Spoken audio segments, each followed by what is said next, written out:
Conference 2015 at Aberdeen Exhibition Centre, and we've been campaigning for the SNP leadership to bring out the Stone of Destiny. The reason that we need the Stone of Destiny is to crown John Anthony Hill, King of Kings, to arrest Elizabeth Mary Alexander Battenberg, who was knowingly and fraudulently crowned with malice aforethought on a fake coronation stone. She will be arrested and put in trial for treason along with all her cronies. We will then immediately implement the Jubilee as outlined in the Book of Deuteronomy that Elizabeth swore to uphold when she was crowned Queen. This means that all the debt in the land, the 50-year release is going to be implemented. This is enough to give everybody in Britain £1 million and a wee bit of land for to grow their own food. This release is going to stop poverty nationally and internationally.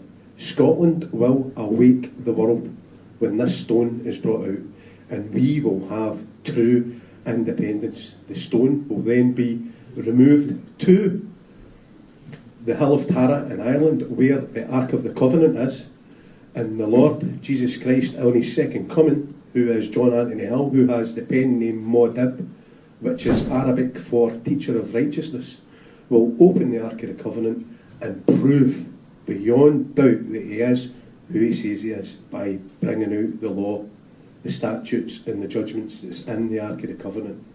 Because we, the Scottish people, are descended from the lost tribes of Israel, Judah, Zara.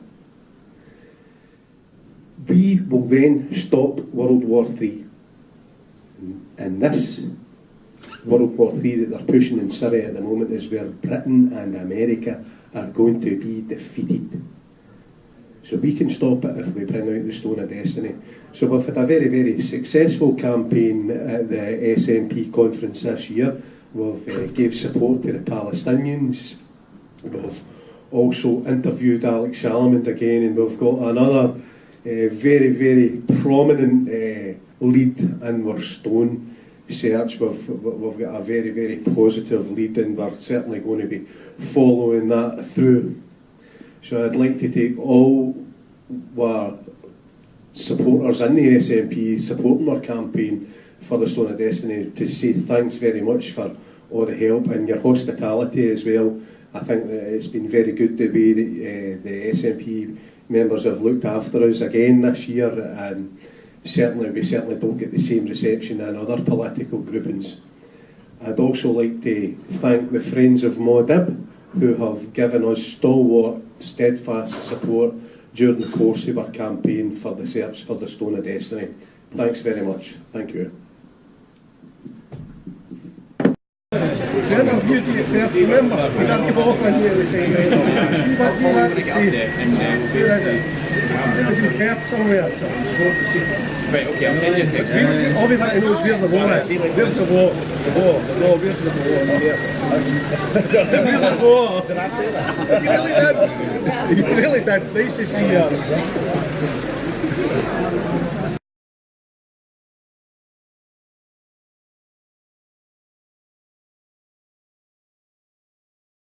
Well, today it's Saturday the 17th of October 2015. This is the third time that we came along to the SNP annual conference. This year has been held up in Aberdeen. What I have noticed, some of the observations that I've made since we've been here since 10 o'clock, is that first of all, compared to what was going on in Manchester a couple of weeks ago regarding the Conservative Party conference, where in Manchester there were something like 80,000 people out on the streets. They had the conference itself been barricaded in. and the passion for the people of England to try to overturn some of these policies from the Conservative government was the right thing to see. Here in Aberdeen today, with over just 5 million people in Scotland, what we have noticed is that myself, Richard and Ross are the only 3 out of the 5.2 million people here in Scotland who have came here to try and bring our research into the Stone of Destiny, into the SNP themselves, as a way out of both austerity that's going on in this country, the build-up of the World War III in the Middle East, and also something that's very dear to all of our hearts is over this Palestinian issue. Just about 10 minutes ago, I was in the room next door where there was the Poverty Alliance, where the meeting was chaired by Alex Neil, who, when I spoke to him, and I said to him was that the only way out of this poverty for the people in this Scotland was to hold the reigning monarch, which is Elizabeth, to her coronation oath. The coronation oath was that if she stood on the throne for, or sat on the throne for the 7 times 7 years, then the people on these islands, that is the English, the Scottish, the Welsh and also the Irish people, would then be given what's called the Jubilee. The Jubilee is the forgiveness of all debts, the redistribution of land and the redistribution of wealth. This also comes under what's called the Commonwealth Nations. When I did a little search a couple of days ago, the Commonwealth Nations contains 54 countries. That means anybody who's under the Commonwealth would also celebrate in this Jubilee. On the website it said there's 2.2 billion people who live under the Commonwealth Nations, and that would be 1/3 of this planet. 1/3 of this planet would come under then what's called the year of release. When I spoke to Alex Neil after the meeting, I suggested to him was that we, as Scottish people, along with the Scottish Government, should hold Elizabeth to that oath. The reply I got from him was this blank look. He said he didn't even know enough about it, totally dismissed me, and then completely walked past us. As we have found, there is some delegates here in the SNP who came along to this conference today who are aware of the issues going on in this country. They maybe heard about the stone for the very first time, and also they're very interested. What we have found is that the SNP is not the way out of this. The SNP really are playing party politics. They're looking at this as being either a long-term goal, where they're talking about this referendum that we're going to be given in 2020, which means that for the next 5 years, everyone here, both in Scotland, England, Ireland and Wales, are going to have to suffer both morally, financially and also spiritually. This form of corruption that's coming from Westminster, that's getting filtered through these government buildings here in Scotland that we call Holyrood. For the 3 years we have came here to the SNP, this is the 4th year actually we actually came here to the SNP to try and say to them, let's have a look at this issue round about the Stone of Destiny. Either they're not willing to listen to us, or maybe if they've heard some of the new delegates have heard this for the very first time, they are now going to go on to the Facebook page, the Stone of Destiny, and hopefully it's the new delegates that are coming in, or maybe the ones who are going to carry this voice through this political system.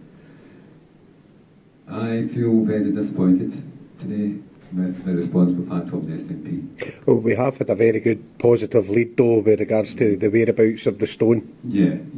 So their campaign has been running for 4 years, and most of the information that we have is actually up on the Facebook page called the Stone of Destiny.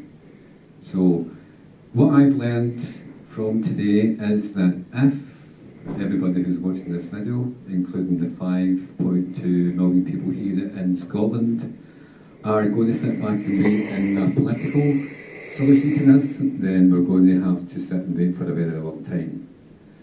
All we came here was with the one issue.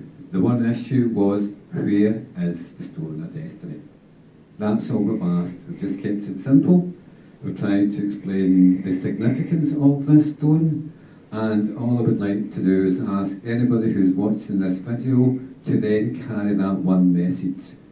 let's do what Scotland's good at, and that's spreading the word. It's a good idea. The benefits for each and every single one of us, both for our mothers, our fathers, our grandparents, for the children who are already born on this island, and for the children to come. So with that, I would like to say thank you very much.